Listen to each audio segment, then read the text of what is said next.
Howdy, y'all. Humanities 4, Shasta College, Film Studies. How y'all doing? Um, I'm not going to sign an essay this week because I'm a little backlogged on the grading, and I want to finish the grading on these first three before I give you another one, which will be next week. Um, we're in the early 1950s right now. We're going to stand America today. Um, we are now in a Cold War with Russia. That's what's going on in the world. That's what's going on in the culture. We came out of World War II and we were allies with Russia to defeat Nazis. And when we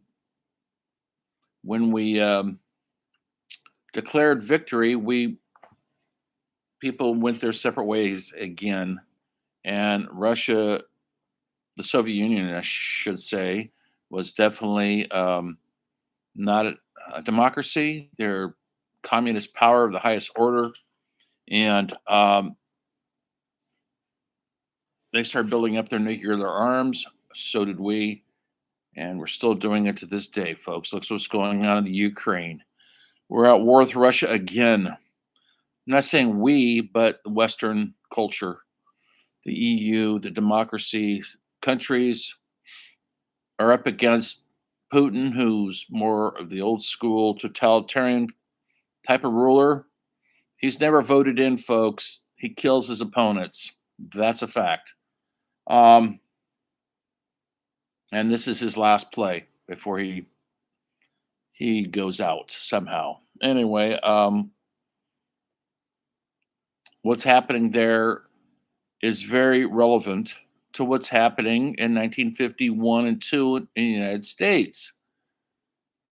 There was a point in time where communism, what in their manifesto said, spread the word, get the hearts and minds of the people, and they will follow. And so there was communism in this country. Um, Communist Party had a in the during the Depression. They had a foothold, and a lot of artists, especially artists, actors, writers, directors, playwrights, joined the party in the Depression era because it looked like a better deal than our own government was giving us. It looked like Washington was failing us, and so when if you read Marxism, not the Communist Manifesto, but Marxism, who was a German philosopher, his idea of the collective good, everybody's gets a fair share, no high privilege, no low poverty, everybody gets a little bit of something, but you have to work for it. It didn't sound so bad. It sounded better than what the Depression was giving us. And so a lot of young artists signed on the dotted line and joined the Communist Party. And what that usually meant was maybe they paid some fees, went to some meetings, and then when the reality hit, because of guys like Joseph Stalin in Russia, who, along with others, took Marxism and they twisted it into a complete 100% dictator fascist state, um, and they executed their own people who didn't agree with them. A lot of people saw communism for what it really was, which was another power grab by the people in power, meaning the people who got to have the guns, and Stalin had the guns, and he killed millions of his own people who descended. That's what they do in these type of countries.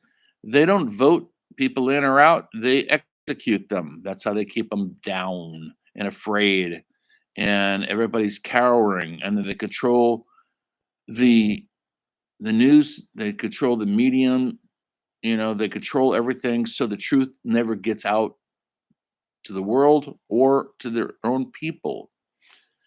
Right now, we're in a horrible situation in the Ukraine, and if you look at Russian TV, It looks like they're fighting Nazism.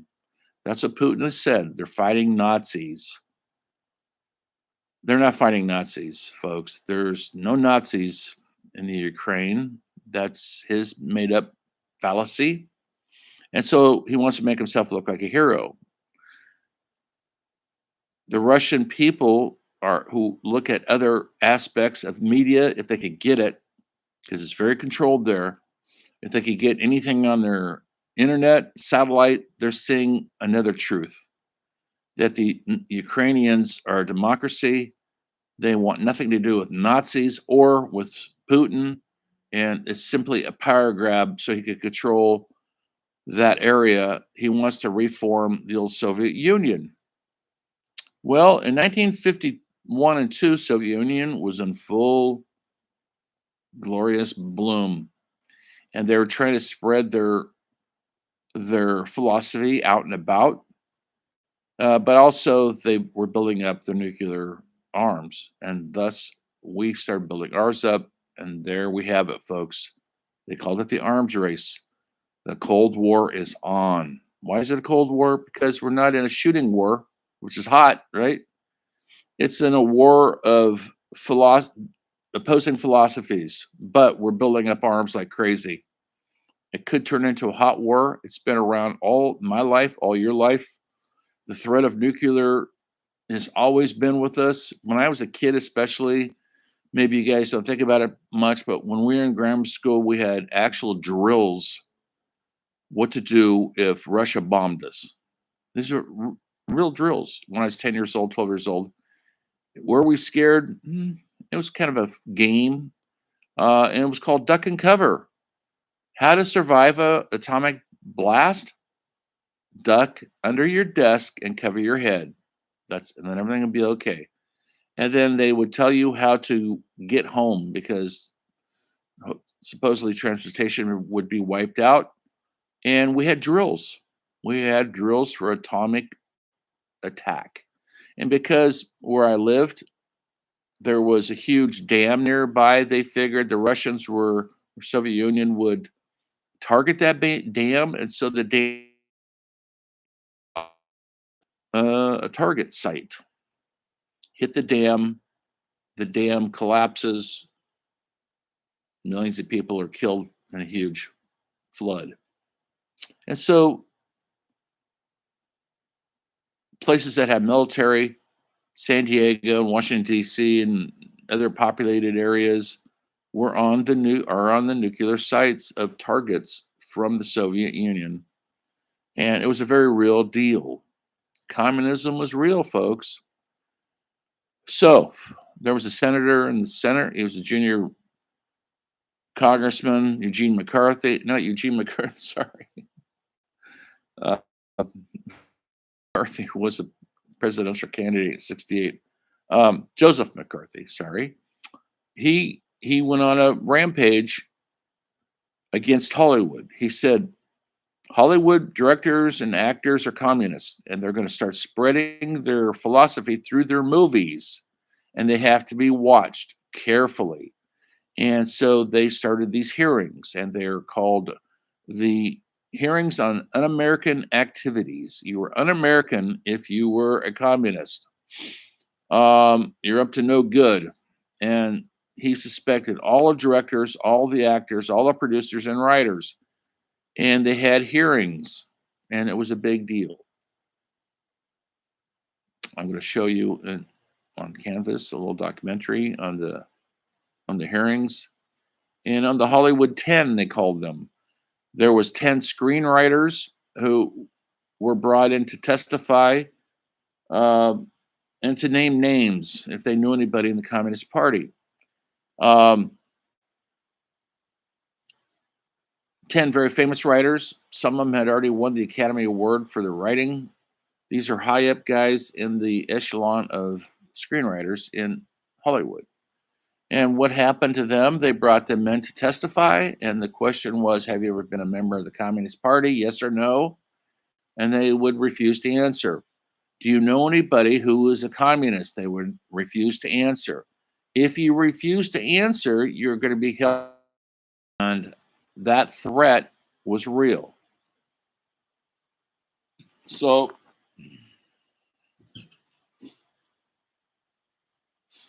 my house is catching on fire. I'm having incense burning and it just caught on fire. Excuse me while I put my fire. Anyway, put that back in there.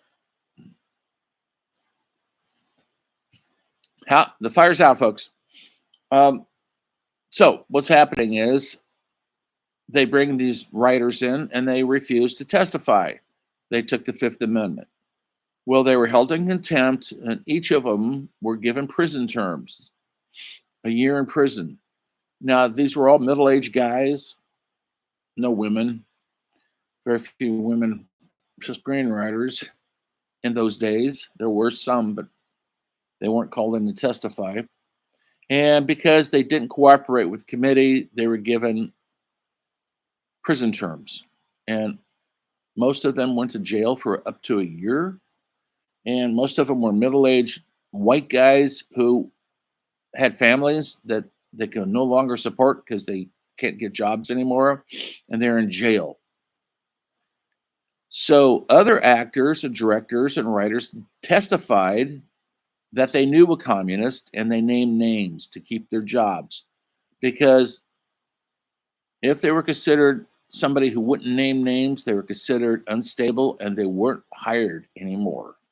They lost their income, they lost their jobs, no matter how big they were, no matter how many Academy Awards they had.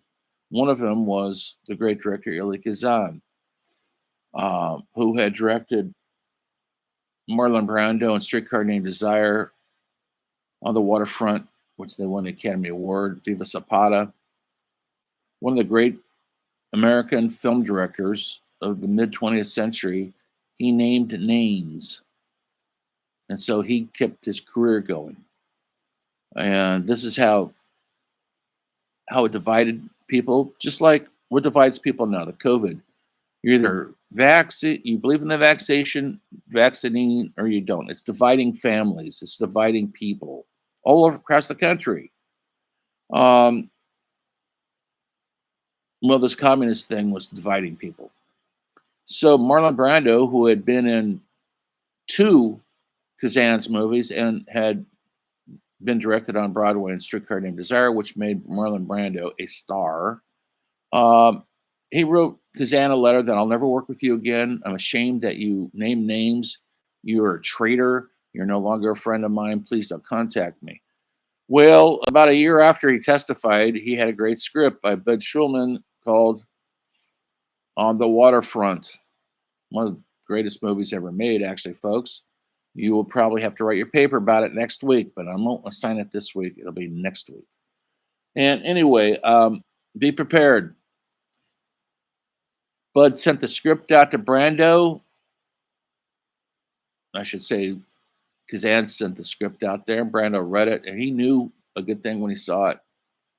And so he made an exception to his rule of never working with Kazan again. Okay, one more movie.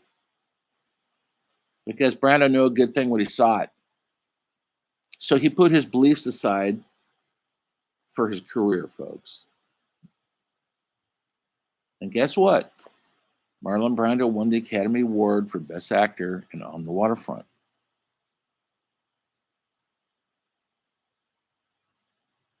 This is very volatile times to be an artist in this country, especially somebody working in Hollywood.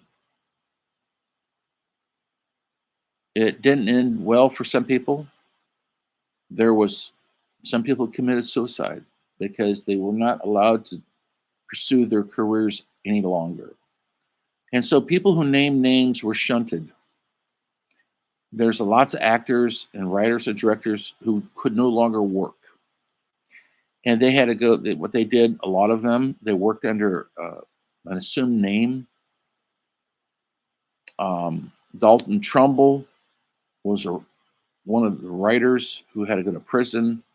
He kept working under an assumed name, and he won the Academy Award and under somebody else's name. And when the Academy Award was announced, a guy came out who wasn't Dalton Trumbull and accepted the award.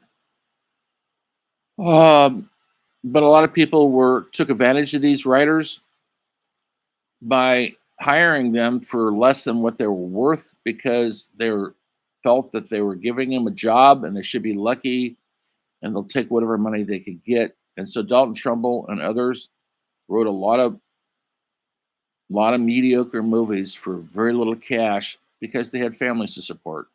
So people took advantage of this. This is how Hollywood works, folks. You can't trust producers who are out to look to take advantage of everybody. Later on, somebody stood up, an actor, very well known actor by the name of Kirk Douglas, who was a bona fide movie star at the time. He was making a movie called Spartacus, and he wanted Dalton Trumbull to write it. And he said, I will put your name. We will use your real name on the credits. And Trumbull goes, it's going to fail. Well, it didn't fail. It won tons of awards. It was a huge success. So Kirk Douglas stood up and did the right thing for Dalton Trumbull. Another director, Otto Preminger, somebody who had escaped Nazi Germany and directed some very decent movies, although he's a stringent director. He was not nice to anybody, and he was an actor. He's an actor. If you ever see a great World War II movie called Stalag 17, he plays the head prison commandant. He wanted Dalton Trumbull to write a script for a political movie advising consent, and he said, "If I will hire you, and I will use your name." So Otto Preminger stood up and did the right thing. He could have been blacklisted after this, and so after that, Dalton Trumbull could use his name again. But it took courage. He needs to have credit where credit is earned, and he deserves this credit. There was a movie made a couple years ago with Bryan Cranston. You know who that is from Breaking Bad, and he starred as Dalton Trumbull. You should watch it. It's his story, told very well. Anyway, so it was trying times for artists in America. They called it the communist witch hunts. Literally, they would tell us there's a communist under all of our beds, like the boogeyman.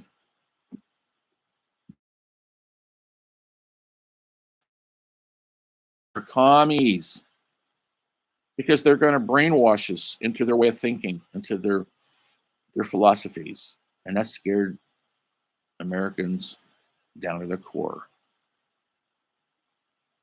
We went to Vietnam. The Vietnam War that your grandfather probably was in, maybe, possibly, my generation, is because it was to fight communism. This is how real it was. John F. Kennedy, the president who was assassinated, there was communism in North